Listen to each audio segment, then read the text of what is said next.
Bonjour, bonjour.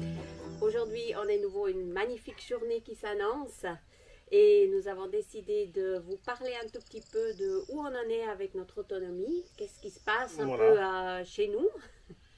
Ce qu'on a dû aussi faire comme concession en quittant en fait un endroit qui fonctionnait bien hein, quand on est parti de Villaria. Ouais, on avait atteint un certain niveau d'autonomie et qu'on a dû faire en fait. Un réseau de connaissances, un réseau de fournisseurs, un réseau pour avoir les choses bio, pour avoir les choses les plus intéressantes possibles, qu'on puisse les transformer nous-mêmes. On avait mis au point en quelques années un petit réseau qui fonctionnait bien. Ouais. Hein. Ouais, ça a pris quelques années aussi pour construire tout ça, hein, ça c'est sûr. Exactement, pour les trouver. Et puis, certains sont devenus des copains, des amis. C'était dur, il a fallu les laisser aussi. On a encore contact avec certains, bien évidemment. Et puis, quand on est arrivé là, ben, il faut recommencer tout ça. En plus du challenge que c'était au Portugal, dans le sens qu'on ne parlait pas du tout portugais. Ça, c'était dur. Alors, ça a été compliqué. On a eu de la chance dans nos recherches. Le réseau, maintenant, il commence à se construire. On sait plus ou moins comment on va pouvoir finir cette année avec justement certaines choses. Il y a encore des petites choses qu'on cherche vraiment assidûment. On aimerait se remettre à faire du fromage, mais oui. On n'est encore pas expert dans le fromage avec le lait de mouton. On a fait un essai. Il était bon, mais il était très très fort. Alors il faut le laisser longtemps, mais on apprend. On n'est pas non plus équipé en cave. Donc tout ça, c'est des challenges, des choses qu'il faut remettre en place. Donc tout ce petit réseau et tous ces équipements qu'on avait avant, ou les endroits qu'on avait avant pour faire ces transformations, ben, ils reviennent gentiment maintenant et ça viendra surtout quand on aura terminé la maison. Ah, ça c'est sûr. Ouais. Hein? Ça, après avoir un endroit aussi où on peut vraiment s'installer pour faire la transformation. Cuisiner à l'abri des insectes, cuisiner à l'abri du soleil quand on fait le lait. Fort, voilà. Hein, les chaleurs, ça va être compliqué. Si on voulait faire maintenant du fromage, ça devient... à moins qu'on le fasse tout de suite et qu'on puisse le faire du fromage frais, tout ça. Oui, une chose que je trouvais curieuse, c'est ici quand même, dans le temps, ils faisaient pas mal de fromage. Donc il n'y avait pas de frigo, il n'y avait pas de... Non, c'est clair. Bon, ça c'est sûr. Pas, mais ici, dans certaines fermes, pas d'électricité, pas d'eau courante. Et ils faisaient des fromages. Ils faisaient quand même des fromages. Ah oui, ils faisaient beaucoup de fromages et ils ne sont jamais morts. Hein. Non, ça c'est sûr. Et puis j'aimerais aller un peu à la recherche pour savoir comment faisaient ces anciens aussi, pour apprendre, pour savoir comment faire un fromage. Ouais, dans des conditions un peu extrêmes, on peut dire. Hein. Comme fait la sœur de la grand-maman, qui Exactement. a plus de 90 ans, qui fait encore son fromage. Malheureusement, c'est pas toujours facile de tirer les informations, ne comprennent pas toujours ce qu'on cherche. Nous, on cherche à savoir comment faire, pas seulement à déguster. On n'arrive pas toujours à s'exprimer. Exactement, et à savoir avoir nos réponses. Disons, voilà, on n'arrive pas à avoir nos réponses, mais c'est pas grave. Mais ça viendra. Donc voilà, ce réseau, il a fallu faire des deuils de certaines choses qu'il faut maintenant reconstruire. C'est en tout cas le premier challenge. Je crois que tu nous rejoins. Salut toi. Donc ça c'était clair aussi quand on a acheté ce terrain, qu'on achèterait un chien, parce qu'on avait un chien avant, on a eu des chiens. Le dernier étant mort tragiquement, c'était dur, on n'en voulait plus pour en tout cas un certain temps. Puis ici ça s'avère être extrêmement important d'en avoir un, il faut que ça garde. Maintenant on a aussi les nouvelles venues qui sont là. Hein? Ah, ça c'est la surprise de la fin. Ça c'est la surprise de la fin. Donc voilà, il faut un petit gardien quand même. Il fait bien son job. Il n'a encore pas tout compris. Bien la nuit. Il n'a pas tout compris comment se comporter. Ouais, parfois la nuit. Il n'a pas tout compris encore comment se comporter dans le jardin. Il veut dire qu'il vient pas beaucoup parce que le pauvre, une fois, il a pris le courant électrique. Il s'est secoué. Il a cru que c'était nous, mais c'est pas nous bien évidemment, mais il a cru que c'était de notre faute. Il est passé d'un côté, et il est ressorti de l'autre et il est revenu. Donc il l'a pris 4 fois et on n'a rien pu faire. Alors depuis, le traumatisme semble un peu partir. Mais voilà, c'était toute une anecdote assez triste pour lui, mais ça va passer. Voilà, il est craintif maintenant quand il vient dans le jardin, mais voilà, pauvre chien. Ça passe. Une chose qu'on a dû aussi abandonner, c'était nos conserves. L'année passée, on a fait relativement peu de conserves parce qu'on n'a juste pas eu le temps. Et puis, on a pris celles qui nous restaient. Ouais, et heureusement qu'on les a prises et elles ont vraiment bien résisté. Nous, on gardait ça à la cave. On parle par exemple des terrines qui ont passé tout le... Certaines étaient déjà là, on les a ramenées en juin. Elles ont fait de juin, donc toute la canicule de juin, juillet, août, elles étaient à 40 degrés. On a mangé les dernières maintenant, aucun souci. Donc là, les conserves des terrines sous haute pression, ça a bien fonctionné. On a fini relativement vite nos tomates. C'est pour ça que cette année, c'est le traumatisme. On fait des tomates. On veut être sûr d'en avoir, même si on en a trop. On les donnera aux poules, on les échangera, on trouvera une solution. Mais pour l'instant, il faut des réserves de tomates. Ça, c'est sûr. Pour refaire nos conserves aussi, parce que l'hiver, c'est exclu que je vais racheter des tomates. C'était dur de retourner dans les magasins. Pas, des jus mais les jus de tomates ou des conserves pour faire des sauces ou n'importe quoi. C'était vraiment, vraiment dur. Alors, c'était extrême. Ouais, on a décidé ça plus jamais, donc plus jamais, quoi, parce que c'est vraiment pas génial au niveau. Oui, on pouvait pas, on n'avait rien. Vraiment, cet hiver, on n'avait rien. Ouais. Et donc, c'est là qu'on voit rapidement l'autonomie, ça demande un suivi sur les années pour pouvoir justement faire le tour pendant l'hiver. Avec le jardin où on en est maintenant, il commence vraiment à bien pousser. On voit que là derrière nous, dans le tunnel, il a un peu plus d'avance que dehors, hein, c'est sûr. On a déjà des tomates, on a mangé les premiers concombres. Ah, quel goût! Ouais, ça fait plaisir. Mais ça, c'est sûr. Et on voulait aussi un peu raconter maintenant où on en est avec le jardin. Qu'est-ce qu'on commence à faire comme conservation? Les premières choses qu'on a mis à sécher, c'était des herbes aromatiques. Hein, l'aneth, le persil. Prochain truc, ça va être le basilic qui va encore pousser un peu parce que pour l'instant, on a un peu mangé sur les salades de tomates en pesto. On a profité de le manger tout en pesto. Ça, il n'a pas tellement le temps de grandir. Non. Ni d'ailleurs le persil parce que le pesto, c'est rapide. Hein. Ça, c'est sûr, c'est succulent. Ouais. Mais c'est le but quand même maintenant de commencer à sécher ces herbes aussi pour pouvoir... moi, je les utilise dans mes mélanges mélange d'épices. Hein, ça, c'est quelque chose d'extraordinaire. Oui, c'est clair. C'est mes petits mélanges d'épices. J'avais fait une vidéo sur les épices à salade, exactement. Ça, vous pouvez aller la voir. C'est génial, juste ce qu'on peut faire avec les herbes séchées l'hiver. Cette année, on aura un petit peu moins de conserves à faire parce que la diversité au jardin, elle est pas plus grande qu'ailleurs. Enfin, un petit peu quand même. On peut faire pousser plus de genres de plantes, mais surtout plus souvent dans la saison. Ce qui fait qu'on aura moins besoin de se préoccuper de certaines conserves. Principalement, ça va être la tomate, le maïs sucré pour l'hiver, si on veut le garder.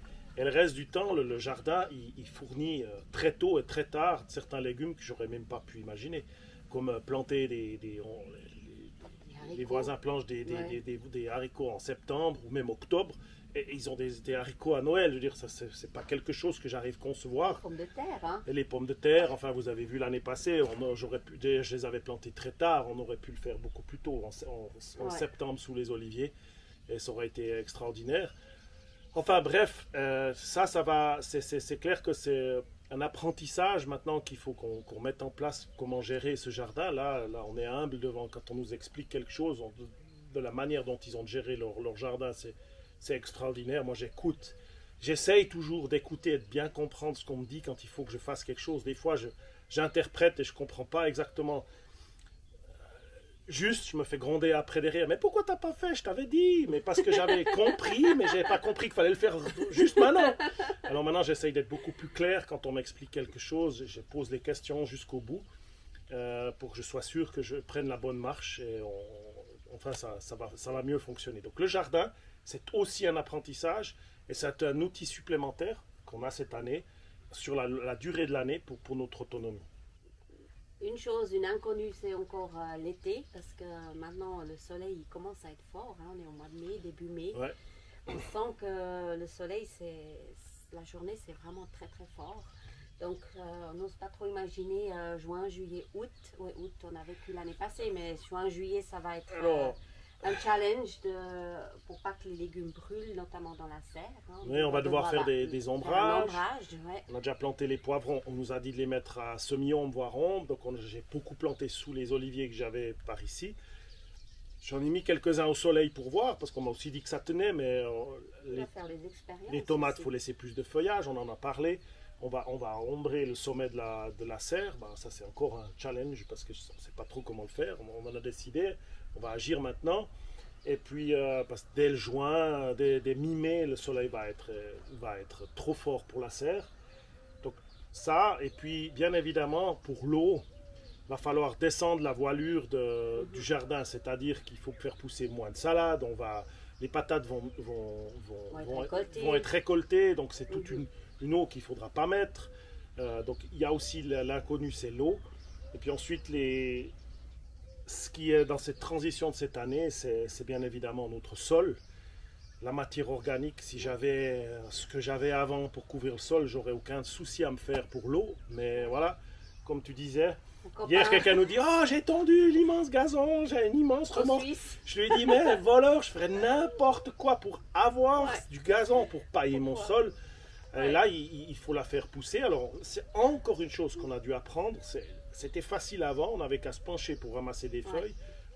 La matière organique, elle était partout. Ici, il y en a partout aussi, mais il faut aller la chercher. Et ce n'est pas le but non plus de faire des kilomètres pour de la matière organique. Il y en a sur place, ça demande un peu de temps pour le faire.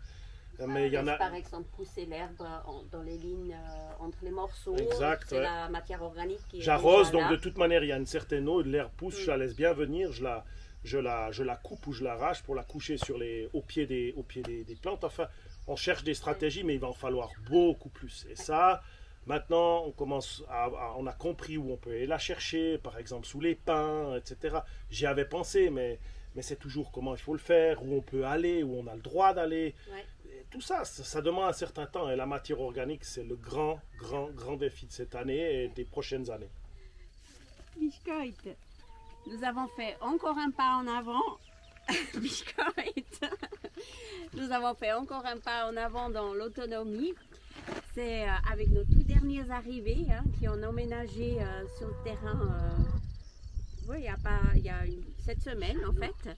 Ce sont nos 6 poules. On a 6 petites jolies demoiselles qui ont pris les quartiers dans notre joli poulailler. Oui, qu'on rend du Biscoit un tout petit peu jaloux parce qu'il y a moins d'attention. Ah, quand même, quand il faut s'occuper le matin et le soir des poules. Là, il est tout foufou, il est tout jaloux. Et puis, ces 6 poules, elles sont là, elles ont commencé à pondre. Oui, elles ont commencé à pondre. On a des jolis petits œufs, donc on va être autonome en œuf. Voilà, exact. Alors maintenant, c'est un sujet qui amène à la suite, parce que l'autonomie toujours. On est autonome en eau, en électricité. On n'a pas eu tellement le choix. Ici, il fallait se débrouiller. On n'aurait pas pu faire autrement. Et puis avec ça, ça commence par les œufs, l'autonomie. Mais évidemment, là, on pense tout de suite à la nourriture des poules. Et voilà, j'ai essayé de planter, j'ai planté du maïs, etc. Mais je vois bien aussi que pour faire pousser certaines graines, il va falloir énormément d'eau. Donc ça ne va pas nécessairement être possible de faire tout dans ce sens. Donc le prochain apprentissage, c'est utiliser beaucoup plus la saison hivernale ici pour faire pousser par exemple des pois ou des choses comme ça qui ne poussent pas au printemps ici parce qu'ils ne vont jamais arriver à maturation. Il faut absolument le faire l'automne. Et voilà, donc on va profiter aussi de cette saison pour commencer la prochaine saison, pour faire pousser de la matière organique l'automne et beaucoup plus de choses pour nos poules. Voilà. Parce qu'il va bien falloir les nourrir et pour l'instant, on fait avec ce qu'on a, encore une fois. Exactement. Et juste, il y a encore d'autres arrivants, parce qu'on ne s'est pas arrêté là. On a fait naître dans notre couveuse 7 jolis petits canards. Il y en a un qui est mort tout de suite, il s'est noyé le pauvre. Ouais, puis alors il y en avait 9 au départ et puis 2 sont morts. Il y en a un qui était né tout petit, donc Biscoit était vraiment petit et un autre qui s'est noyé effectivement malheureusement. Alors c'est là où il faut faire vraiment attention avec l'eau, mais enfin ça fait partie de la vie. Mais les 7 autres, ils sont tous bigous, ils sont ils grandissent. super. Et surtout, ils vont aller manger les limaces et les escargots hein, dans le jardin de notre voisine parce qu'elle en est envahie. C'est impressionnant. Ouais. Alors, elle sait pas encore, enfin, elle sait, on lui a dit, mais que ça va être super efficace, qu'elle va régler ce problème. C'est dans quelques semaines quand ils vont commencer à manger ça. Ouais. Et elle sera super contente. Elle est déjà super contente, mais là, ça va lui régler son problème parce que c'est pas viable comme ça. Ah, ça c'est clair. Après, je lui ai dit, alors un autre problème, c'est qu'il faudra aller chercher des escargots pour nourrir les canards. Mais elle a des voisins aussi, donc elle prêtera les canards si elle peut, pour qu'ils mangent les choses. Nous, on va en garder des canards. Oui. Pour l'instant, on n'a pas tellement le problème des limaces et des escargots. Non, pas encore, mais ils vont certainement aussi s'installer dans le jardin. Ça va pas tarder. Là où ça pousse, il y a des choses à manger, c'est naturel, c'est comme ça. Ils sont pas bien loin. Donc on prévoit de garder quelques canards aussi voilà. pour nous, pour la suite. Et puis voilà, il faudra leur trouver un coin d'eau, enfin, il faudra remettre des choses en place. Et surtout, je pense que je vais faire une vidéo une fois de la naissance, je veux dire, de la couveuse jusqu'au premier temps. Comment entretenir, comment faire avec les canards, parce que c'est vrai que j'ai eu vraiment du mal à trouver des informations à ce sujet-là. Oui, avec les petits canards. Avec des petits canards, alors c'est vraiment par briques et morceaux que j'ai rapatrié des infos pour comment il faut s'en occuper, parce que c'est aussi un apprentissage, c'est pas anodin, mais c'est, je pense, un bon sujet de vidéo une fois pour peut-être aider d'autres. De commencer des œufs de la couve. T'es chou avec tes canards. Je les adore. Elle en passe du temps avec ses petits canards. Peut-être plus qu'avec moi. Oh non, quand même pas. Nous voilà déjà à la fin de cette vidéo. On a essayé de vous montrer un tout petit peu les différences avec la Suisse. Donc ici, on est autonome en eau, en électricité. Maintenant en œuf. En œuf, oui. On n'était pas avant. On n'avait pas en Suisse, non. Donc là, on a fait un grand pas en avant. Et avec d'autres choses comme des produits laitiers, ces choses-là, on a fait ma foi des pas en arrière où on va tout gentiment nous reconstruire. Mais c'est un équilibre et puis c'est un joli chemin qu'on a entamé. Et puis des jolies rencontres qu'on fait tout le temps. Ça recommence à un autre endroit, des autres gens. C'est quelque chose d'extraordinaire de refaire ce réseau. C'est super, ouais. C'est vraiment une aventure. Et puis au début, je peux presque dire au début quand on est arrivé, c'était un peu comme une pelote de laine complètement défait en tas, donc un peu bordélique, on ne savait pas trop quel fil prendre pour arriver au bout. Et maintenant on voit, après ces quelques mois, on peut vraiment dire maintenant on voit déjà un peu le fil rouge vers quoi aller, comment entamer les choses. Tu as raison, au début c'était vraiment un peu pour le lâcher là dans la nature, ça n'a pas été tout facile. Non, et maintenant ça commence à se dessiner et puis à se construire et c'est vraiment extraordinaire. En tout cas, on n'est pas mécontent de notre choix, au contraire, on est vraiment content, c'est super et c'est vraiment une aventure qui vaut la peine. À tout bientôt alors. On vous souhaite une bonne semaine et puis à tout bientôt. Au revoir.